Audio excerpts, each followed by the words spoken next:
How to change draft order on ESPN Fantasy. Hello everyone, welcome to our channel. Let's see how we can do it. So for this, you will have to open up espn.com on your browser, as you won't be able to do it using your mobile device.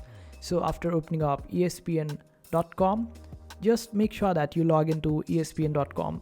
For that, just hover around your cursor on the profile icon and you will be able to find the option of login. Since I'm already logged in, that's why it is showing me as logout.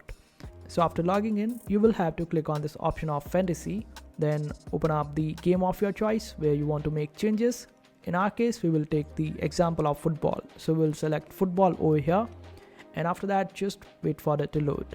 And after it loads up, you will be able to find all the leagues that you are part of on the right hand side panel. Just select any of the league over here for which you want to change the draft order. And after selecting that, you will be able to find the option of LM tools at the very top. But you will only be able to find this particular option if you have created that particular league. And after that, you will be able to change the draft order and all the other sort of advanced settings using espn.com. And that's how you do it. I hope this video was helpful. Make sure to hit that like button and also subscribe to our channel for more helpful videos.